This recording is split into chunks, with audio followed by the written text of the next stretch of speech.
Tale of Peter Rabbit, read by Miss Leslie for her friend Ella Bella.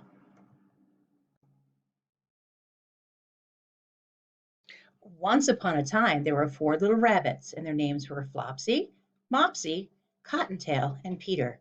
They lived with their mother in a sandbank underneath the root of a very big fir tree. Now, my dears, said old Mrs. Rabbit one morning, you may go into the fields or down the lane, but don't go into Mr. McGregor's garden. Your father had an accident there. He was put in a pie by Mrs. McGregor. Now run along and don't get into any mischief. I am going out. Then old Mrs. Rabbit took a basket and her umbrella and went through the wood to the baker's. She bought a loaf of brown bread and 5 currant buns.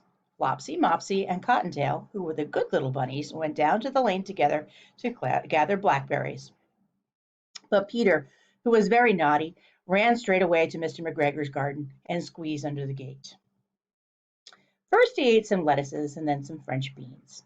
And then he ate some radishes. And then, feeling rather sick, he went to look for some parsley. But around the end of a cucumber frame, whom should he meet but Mr. McGregor? Mr. McGregor was on his hands and knees planting out young cabbages, but up he jumped and ran after Peter, waving a rake and calling out, "Stop, thief!"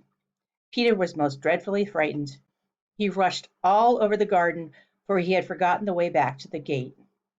He lost one shoe among the cabbages and the other among the potatoes, and after losing them, he ran on 4 legs and went faster.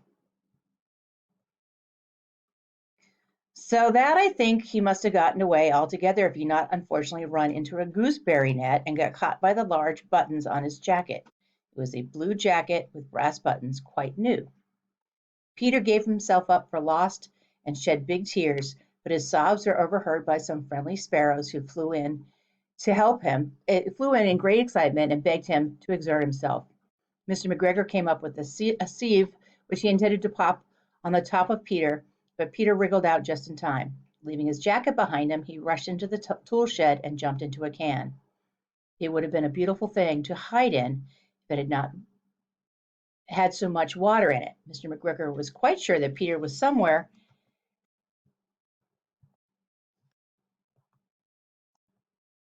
in the tool shed, perhaps hidden underneath a flower pot. He began to turn them over carefully, looking under each. Presently, Peter sneezed. Ker-choo!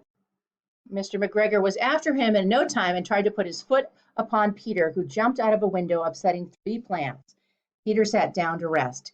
He was out of breath and trembling with fright, and he had not the least idea which way to go.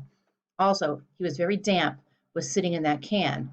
After a time, he began to wander about, going lippity, lippity, not very fast, and looking all around. He found a door in a wall, but it was locked, and there was no room for fat little rabbit to squeeze underneath. An old mouse was running in and out over the stone's doorstep, carrying peas and beans to her family in the wood.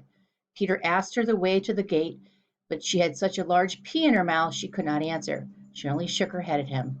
Peter began to cry. Then he tried to find his way straight across the garden, but he became more and more puzzled. Presently he came to a pond where Mr. McGregor filled his water cans. A white cat was staring at some goldfish. She sat very, very still, and now and then the tip of her tail twitched as if it were alive. Peter thought it best to go away without speaking to her. He had heard about cats from his cousin, little Benjamin Bunny. He went back towards the tool shed, but suddenly, quite close to him, he heard the noise of a hoe. Scratch, scratch, scratch, scratch. Peter ran underneath the bushes, but presently, as nothing happened, he came out and climbed upon a wheelbarrow and peeped over. The first thing he saw was Mr. McGregor hoeing onions. His back was turned towards Peter, and beyond him was the gate. Peter got down very quietly off the wheelbarrow and started running so fast as he could go along a straight walk behind some black currant bushes. Mr. McGregor caught sight of him at the corner, but Peter did not care. He slipped underneath the gate and was safe at last in the wood outside the garden. Mr. McGregor hung up the little jacket up in the shoes for a scarecrow to frighten the blackbirds. Peter never stopped running or looked behind him until he got home to the big fir tree. He was so tired that he flopped down upon the nice soft sand of the floor of the rabbit hole and shut his eyes. His mother was busy cooking. She wondered what he had done with his clothes. It was the second little jacket and pair of shoes that Peter had lost in 2 weeks. I am sorry to say that Peter was not very well during the evening. His mother put him to bed and made him some chamomile tea, and she gave a dose of it to Peter, 1 teaspoon to be taking at bedtime. But Flopsy, Mopsy, and Cottontail had bread and milk and blackberries for supper.